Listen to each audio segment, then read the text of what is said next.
ગાંધીનગર લોકસભા બેઠક ઉપર શાંતિપૂર્ણ રીતે મતદાન શરૂ થઈ ચૂક્યું છે અને વહેલી સવારથી જ કતારોમાં લોકો મતદાન માટે પહોંચી ચૂક્યા છે। વહેલી સવારથી જ ગરમીથી બચવા માટે લોકોએ વહેલી સવારે જ મતદાન કરી લેવાનું પસંદ કર્યું છે।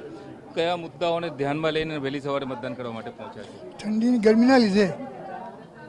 ગરમીના લીધે અને સવારે વધારે મતદાન થાય એના લીધે અમે આવી ગયા છે સવારે। કયા મુદ્દાઓને ધ્યાનમાં રાખીને મતદાન કરી રહ્યા છો? ગરમીને લીધે જ। મુદ્દાઓ શું ધ્યાનમાં રાખીને આજે મતદાન કરવા માટે? નહીં ગરમી નહીં। આપ પણ મતદાન કરવા માટે પહોંચ્યા છો। કયા મુદ્દાઓને ધ્યાનમાં રાખીને આજે પોતાના મતાધિકારનો ઉપયોગ કરી રહ્યા છો? બધા જ પ્રકારના વિકાસનો મુદ્દો મહત્વનો છે, એ જ ઇમ્પોર્ટન્ટ છે। વિકાસ, સનાતન ધર્મની ફરીથી પ્રસ્થાપિત થયો છે, રામ મંદિર થયું છે, આ બધા જ મુદ્દાઓ ઇમ્પોર્ટન્ટ છે। મહિલાઓ પણ મોટી સંખ્યામાં મતદાન કરવા માટે પહોંચી છે। લગભગ ગાંધીનગરના મોટાભાગના બૂથમાં સવારે આ જ પરિસ્થિતિ છે। રસોઈ બનાવીને આવ્યા કે હજી હવે જઈને બનાવશો? ના, હવે જઈને બનાવીશું, પણ first what then other things.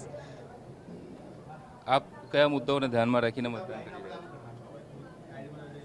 છો? વિકાસના, મોદીના વિકાસના મુદ્દાઓને ધ્યાનમાં રાખીને ડિસિઝન્સ, ઇકોનોમી ફર્મ ડિસિઝન્સ કે જે નેતૃત્વ પૂરું પાડે કે નેશનલી અને ઇન્ટરનેશનલી બંને રીતે, એના માટે મોદી સિવાય અત્યારે કોઈ વિકલ્પ છે જ નહીં। તમે બધા ફલક પર જોશો તો મોદી પાસે જે ડિસિઝન મેકિંગ છે એ જ જરૂરી છે, અને તો જ દેશ વિકાસ પામશે, મેન્યુફેક્ચરિંગ વધશે, બધું જ વધશે, અને એમ જ બધું બેરોજગારી કે જે કંઈ છે એ બધા મુદ્દા એનાથી સોલ્વ થશે।